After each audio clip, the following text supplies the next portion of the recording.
Hello नमस्ते, कैसे हैं दोस्तों आप लोग। आज बात करेंगे study note number 15, tax deducted at source. मेरा टीडीएस कट गया, ओ या मेरा टीडीएस कट गया। ये क्या कर रहे हो सर? अरे भाई, कट जाता है टीडीएस, सुना ही होगा आपने। जो इंसान पैसा देता है, जिसे हम पेयर बोलते हैं, वो पैसा देने से पहले कुछ अमाउंट जो है काट लेता है और पेई के बिहाफ पर जो है गवर्नमेंट को जमा करा देता है। यानी टैक्स तो पेई का होता है, जमा पेयर करवा देता है। और ये कब होता है? जब एक अमाउंट पर्टिकुलर लिमिट से ज़्यादा होती है और जनरली पेयर को जो है अपनी ऑडिट करवाने की ज़रूरत होती है। यानी उसका टर्नओवर एक लिमिट से एक्सीड करता है, जिस वजह से उसे ऑडिट करवाना जो है ज़रूरी हो जाता है। और अगर उसे ऑडिट कराना ज़रूरी है इंडिविजुअल हक को, तभी उन्हें टीडीएस काटना ज़रूरी होता है। वरना आप सोचिए, आप छोटे मोटे कारोबारी हैं या कारोबारी भी नहीं है, आप हाउस होल्ड हैं, आप किसी को पेमेंट कर रहे हैं और आपको बोल दे गवर्नमेंट कि भैया इसका टीडीएस काट कर जमा भी कराओ, तो ये हम लोग पे एप्लीकेबल नहीं है। जिन्हें ऑडिट करवाना होता है उन पर एप्लीकेबल है। आसान शब्दों में अगर मैं आपको बताऊं तो, वैसे डिटेल डिस्कशन हम ऑलरेडी कर चुके हैं। समझ गए आप? हाँ जी, समझ गए सर। तो चलिए फिर शुरू करते हैं। TDS on salary. टीडीएस जो है आपको काटना होता है और उसमें सैलरी पर भी जो है टीडीएस कटता है। और कौन काटता है जी? एम्प्लॉयर काटता है। ए मालिक तेरे बंदे हम। जो आपका माई बाप है, मालिक है, जिससे पैसे आपको मिलने हैं, वो एम्प्लॉयर काटता है पैसे देने से पहले। पर इसका मेथड ये होता है कि एम्प्लॉयर जो होता है वो आपकी और तमाम इनकम भी पूछ लेता है। हाउस प्रॉपर्टी से, कैपिटल गेन से अगर आप बताएंगे तो वो सब भी पूछ कर, डिडक्शन वगैरह जो आप लेना चाहते हैं एटीसी की, वो सब पूछ कर, और जो भी चीज़ें आप बताएंगे कि भाई ये डिडक्शन मुझे चाहिए, ये मेरी इनकम आई है, ये मेरे प्रीवियस एम्प्लॉयर से जब मैंने 3-4 महीने पहले कहीं और काम किया था इस साल, उसकी इनकम आई है, वो सब डिस्क्लोज करेंगे। वो सारी इनकम को जोड़ लेगा और आपका जो है टैक्स निकालेगा पूरे साल का एस्टिमेटेड, जिसको 12 से डिवाइड किया जाएगा और हर महीने आपकी सैलरी से इक्वली टैक्स कटेगा। तो ये प्रोसीजर होता है। डिडक्शन वगैरह जो लेंगे, हाउस रेंट का अलाउंस वगैरह जो मिलेगा, उसके प्रूफ वगैरह भी एम्प्लॉयर लेगा, ऐसी ड्यूटीज पे दी गई है। TDS on salary, section number 192। सही है सर, आगे बढ़ते हैं ज़रा। सेक्शन नंबर 192, सैलरी पर टीडीएस काटना है। तो जैसे मैंने बताया वैसे ही टीडीएस कटेगा। उसका एक एग्जांपल भी यहाँ पर दे रखा है और साथ में जो है और बहुत सारे प्रोविजंस दे रखे हैं जो हमने ऑलरेडी डिस्कस करें, तो मैं दोबारा से नहीं करूँगा। भैया एक प्रोविजनल टैक्स काटना होता है, छोटा सा अमाउंट काटना होता है, 1%, 2%, 10%, 5% का टीडीएस की रेट दे रखी है, सिर्फ ये चेक लगाने के लिए कि भैया जो भी पेमेंट हो, अगर एक अमाउंट से ज़्यादा की है तो उसमें टीडीएस हो जाए। तो हम यहाँ पढ़ाई कर रहे थे टीडीएस के बारे में। बहुत सारे टीडीएस के प्रोविजंस हैं, सारे तो नहीं डिस्कस करेंगे। क्यों? क्योंकि ऑलरेडी हो चुके हैं। कि भाई डिविडेंड है, टीडीएस ऑन डिविडेंड कटता है क्या? बताइए बताइए। 10% रेट पर कटता है क्या? इंटरेस्ट पर कटता है क्या? देखिए, सारे हम ऑलरेडी कर चुके हैं प्रोविजंस। लॉटरी है, गैम्बलिंग है, कार्ड गेम, गेम शोज है, 30% रेट पर कटता है जी। यहाँ पे 30% रेट पर। विनिंग फ्रॉम हॉर्स रेसेस है, 30% रेट पर कटता है। समझ रहे हैं आप? TDS on payment to contractor है, ये भी जो है इस पर भी कटता है 1% या 2%, डिपेंडिंग ऑन इंडिविजुअल हफ है या कोई और कॉन्ट्रैक्टर है। अगर आप कॉन्ट्रैक्टर को पेमेंट कर रहे हैं तो उस केस में जो है एक कॉन्ट्रैक्ट की पेमेंट 30,000 से ऊपर है, या फिर और लिखा है सारे कॉन्ट्रैक्ट की पेमेंट किसी एक कॉन्ट्रैक्टर से पूरे साल की 1 लाख से ज़्यादा है, तो आपको पूरी अमाउंट पर जो है टीडीएस काटना होता है। अगर आप जैसे दे रहे हैं वो इंडिविजुअल हफ है तो 1% पर काटेंगे, अदरवाइज 2% पर टीडीएस काटेंगे और बैलेंस अमाउंट को पे करेंगे। इंश्योरेंस कमीशन है, लाइफ इंश्योरेंस पॉलिसीज़ हैं, म्यूचुअल फंड है, यूनिट ट्रस्ट ऑफ इंडिया है, उसमें परचेज करते हैं यूनिट्स, कमीशन ऑन सेल्स हैं, लॉटरी टिकट बेचते हैं। अदर देन इंश्योरेंस कमीशन कोई और कमीशन है, 194H में आती है, 5% की रेट गिवन है। रेंट है, उस पर टीडीएस कटता है, वो भी गिवन है।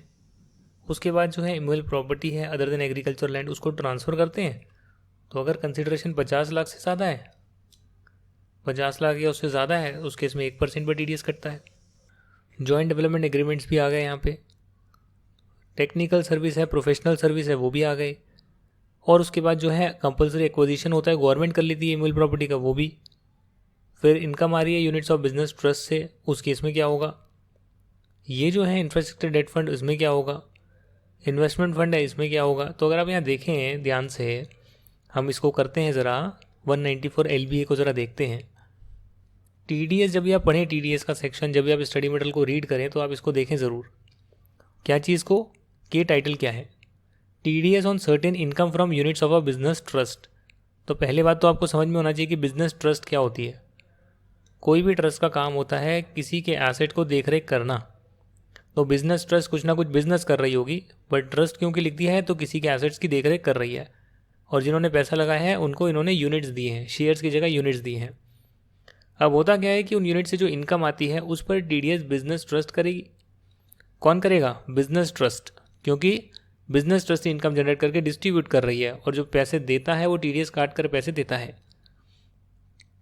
कब काटेंगे भैया? जब वो पेमेंट कर रहे हैं। ये भी एक जनरल रूल है पूरे TDS के चैप्टर का, कि जब आप पे कर रहे हैं बुक्स में या क्रेडिट कर रहे हैं कि भाई मुझे देना है, जो भी अर्लियर है उसी टाइम आप TDS काटेंगे, और जब काटेंगे तो नेक्स्ट मंथ जमा भी कराएंगे। अब ये यहाँ पर दे रखा है रेट क्या है। तो अगर आप पेमेंट रेजिडेंट यूनिट होल्डर को कर रहे हैं, 10% का TDS रेट है दोनों ही केसेस में। दो सेक्शन यहाँ दे रखे हैं, 10, 23FC, 23FCA, जो कहाँ पर है, एग्जामिशन के चैप्टर में आपने किया होगा, वहाँ पर सेक्शन दे रखे हैं। इतना इन डेप्थ करने की ज़रूरत ही नहीं है, मैं कह रहा हूँ इतना इन डेप्थ करने की ज़रूरत है ही नहीं, आवश्यकता है ही नहीं।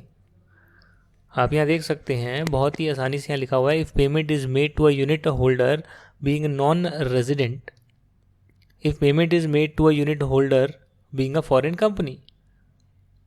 तो भैया दोनों ही केसेस में, इस केस में तो सेम है 5%, और इस केस में फॉरेन कंपनी में रेट ही 40% की होती है। तो जो 23FCA सेक्शन है, जो कि यहाँ गिवन भी नहीं है, वो हमें जो एग्जामिशन के साथ करना पड़ेगा। तो उस टाइप में जो उस सेक्शन में यूनिट्स कवर्ड है वहाँ पर रेट क्या होगी, और जो 23FC में कवर्ड है वहाँ रेट क्या होगी। तो यहाँ तो आप देखेंगे तो पूरी रेट कर दी है, जो डोमेस्टिक कंपनी को टैक्सेबिलिटी होती है, फॉरेन कंपनी की टैक्सेबिलिटी होती है, उस पूरी रेट पर जो है TDS कट रहा है। जैसे आप देखते हैं लॉटरी में 30% पर कटता है। TDS on income of units of investment fund. तो यहाँ भी जो TDS की रेट है रेजिडेंट के लिए 10%, नॉन रेजिडेंट अगर है 30%, फॉरेन कंपनी है 40%। एक और आ रहा है यहाँ पे TDS on income from investment in securitisation fund.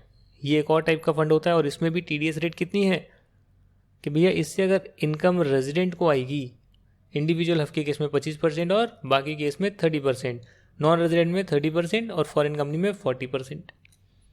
तो ये रेट्स इन्फ्लेट कर दिए, और नॉन रेजिडेंट की टैक्सेबिलिटी कभी आती नहीं है इस लेवल पे। अगर आप देखेंगे तो नॉन रेजिडेंट की टैक्सेबिलिटी सी इंटर में है नहीं, और यहाँ पर जो है इसमें नॉन रेजिडेंट भी घुसाया हुआ है। 194LC TDS on interest to non resident. समझ रहे हैं आप? इंटरेस्ट दे रहे हैं भैया नॉन रेजिडेंट को, 5% की रेट है। और किससे आ रहा है इंटरेस्ट? लोन एग्रीमेंट से आ रहा है, कोई लॉन्ग टर्म बोरिंग एग्रीमेंट है, कोई रुपये डिनोमिनेटेड बॉन्ड है, उसका इंटरेस्ट है। कुछ और बॉन्ड्स है, गवर्नमेंट बॉन्ड्स वगैरह, वहाँ भी कितनी रेट है? 5%। तो अगर मैं यहाँ नटशेल में बताऊँ तो नॉन रेजिडेंट के केस में वैसे तो 5% की TDS रेट होती है। अगर आप जनरली याद करना चाहें, स्पेसिफिकली सेक्शन वाइज ना पढ़ना चाहें तो, और अगर सेक्शन वाइज पढ़ना चाहें तो 5% के अलावा जो आपको एक्सेप्शंस मिल रही है वो आप देख सकते हैं। जैसे यहाँ भी 5% है, बट सिर्फ इस फंड के लिए 30-40% है जो पूरी रेट होती है। समझ रहे हैं आप? और रेजिडेंट को दे रहे हैं तो रेजिडेंट के लिए तो 10% है ही है। मैं तो नॉन रेजिडेंट के लिए बता रहा हूँ ना, 5%।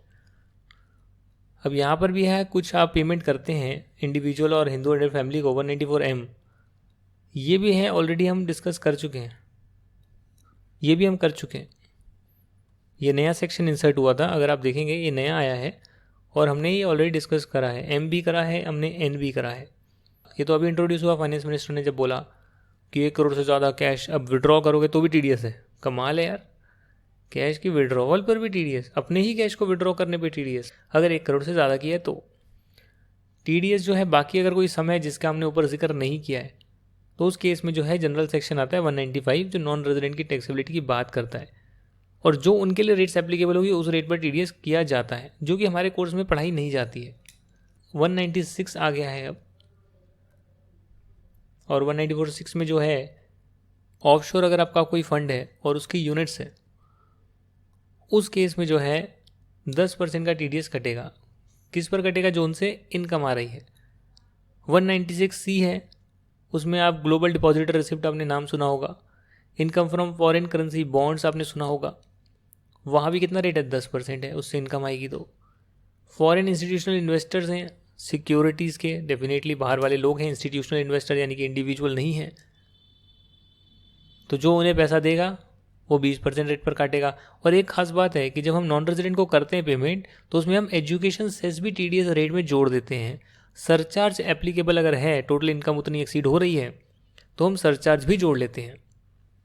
इसके बाद जो है आप देखेंगे TDS आपको कब पे करना होता है, और ये भी जो है आप एग्जाम्पल ज़रा यहाँ पर देखेंगे। Tax deducted in income received, all sums deducted shall for the purpose of computing the income of an assessee be deemed to be the income received. X received interest of 18,000 after deduction of tax 2,000। तो हम तो मानेंगे TDS add कर कर जो total income आई है वो 20,000 की इनकम थी। 2,000 तो टैक्स का पोर्शन है ना जो कट गया, इसका बेनिफिट आपको मिल जाएगा। और यहाँ लिखा भी हुआ है कि जो टैक्स आपका कटा है उसका बेनिफिट आप ले सकते हैं, क्रेडिट आप ले सकते हैं। Certificate for deduction at lower rate, कई बार होता है कि TDS की जो रेट गिवन है, आप कहते हैं भैया इतना तो टैक्स हमारा बनता ही नहीं है, हमारा ये नेचर है, इतना खर्चा होता है। आप स्पेशल परमिशन ले सकते हैं असेसिंग ऑफिसर से कि भैया हमें सर्टिफिकेट दे दो कि हमारे को जो पेमेंट करेगा वो 10% पर नहीं 1% या 2% पर ही काट कर देगा। और वो सर्टिफिकेट अगर आप देते हैं तो लोअर डिडक्शन का ही TDS कटता है। तो ये सब चीज़ें आपको पता होनी चाहिए।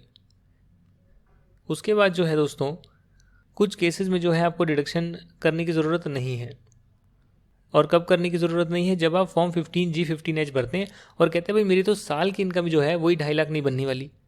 तो कुछ केसेस में जैसे कि आपकी FD हो गई या कुछ और हो गया, और उसमें आप इंटरेस्ट आपका भले ही जो है 10,000 से ऊपर बनता है, TDS कटना चाहिए, बट आप बोलते हैं कि मेरे पूरे साल की इनकम 2.5 लाख नहीं है, आप उसकी डिक्लेरेशन देते हैं, तो फिर भी आपका TDS नहीं कटेगा।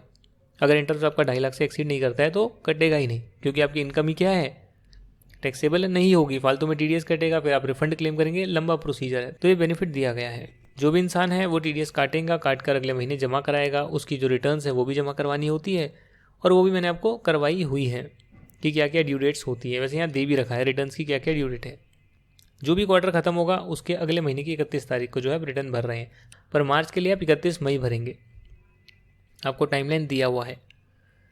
टैक्स डिडक्शन जो है स्पेलिंग ठीक कर लेना, DE है, tax deduction and collection account number section 203A। और इस केस में जो है मैं आपको बता देता हूँ, tax deduction and collection account number लेना होता है ताकि आप दिखा पाएँ कि भैया हमने जो है इतने लोगों का टैक्स काटा है, जमा कराया है। तो उसके प्रोसीजर दे रखे हैं। उसके बाद परमानेंट अकाउंट नंबर भी लेना होता है। तो पैन नंबर दिया तो ठीक है, अगर सामने वाली पार्टी ने पैन नंबर दिया ही नहीं तो आप कैसे बताएंगे कि मैंने किसका TDS काटा है।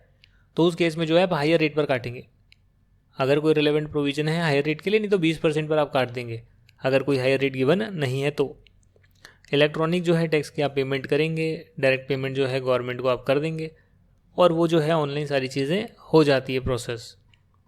आप जो है TDS GST कंपोनेंट पर नहीं काटेंगे। जैसे आप पेमेंट किसी को कर रहे हैं तो सामने वाले ने बिल दिया होगा 2 लाख प्लस GST, समझ रहे हैं आप जो पेमेंट कर रहे हैं तो आप 2 लाख रुपए पर TDS काट कर पेमेंट करेंगे, GST कंपोनेंट पर पेमेंट नहीं काटेंगे। अब जैसे TDS होता है वैसे ही टैक्स कलेक्शन एट सोर्स होता है। इसमें क्या होता है, इसमें जो सेलर होता है वो सामने वाले से जो पैसे ले रहा है वो उससे जो है TCS का पैसा एक्स्ट्रा लेता है और गवर्नमेंट को जमा कराता है।